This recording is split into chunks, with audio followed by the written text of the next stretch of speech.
ஒரு பெரிய பிசினஸ்மேன் தன்னோட கம்பெனி லாஸ் ஆனதுனால ரொம்பவே மனசுடைஞ்சு ஒரு பார்க்ல உட்காந்து அழுதுட்டு இருந்திருக்காரு.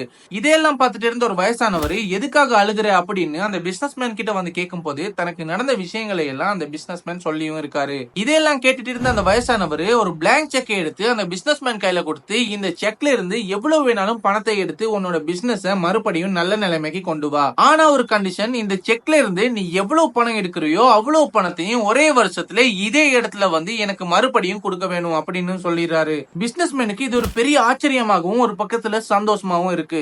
உடனே அந்த செக்கை எடுத்துக்கிட்டு தன்னோட கம்பெனிக்கு போகவும் செய்யறாரு. இப்போதைக்கு அந்த செக்கை பயன்படுத்த வேணாம் அப்படின்னு பத்திரமா எடுத்து வைக்கிறாரு. அதுக்கப்புறம் தன்னோட கம்பெனியில நடக்கிற பிரச்சனை என்ன, எதனால என்னோட கம்பெனி லாஸ் ஆச்சு அப்படின்னு தேடவும் ஆரம்பிக்கிறாரு. முழு மூச்சா கம்பெனியோட எல்லா செயல்பாடுகளையும் அவர் ஈடுபட்டு ஒரு வருஷத்துல தன்னோட கம்பெனியை ஒரு ப்ராஃபிட் ஜோனுக்குள்ள கொண்டு போகவும் செய்யறாரு.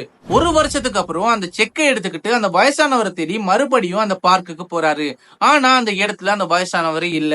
அவரோட வந்த ஒரு வயசான பாட்டி மட்டும் அந்த பார்க்ல உட்கார்ந்துட்டு இருந்திருக்காங்க. அந்த பாட்டி கிட்ட போய் அந்த வயசானவரை பத்தி விசாரிக்கும் போது, அவர் ஒரு மனநலம் சரியில்லாதவர், இப்படித்தான் எல்லாருக்கிட்டையும் இந்த மாதிரி ஏதாவது ஒண்ணு பண்ணிக்கிட்டே இருப்பாரு அப்படின்னு அந்த பாட்டியும் சொல்லியிருக்காங்க.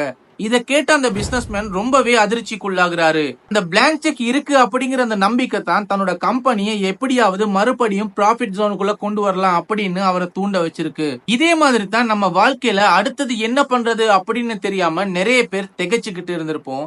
அந்த நேரத்துல நம்மளை ஊக்கப்படுத்துற மாதிரி 2 வார்த்தையை சொல்றதுக்கு யாராச்சும் ஒருத்தர் இருந்தாங்கன்னா அதுதான் நம்மளோட வெற்றியோட முதல் படி.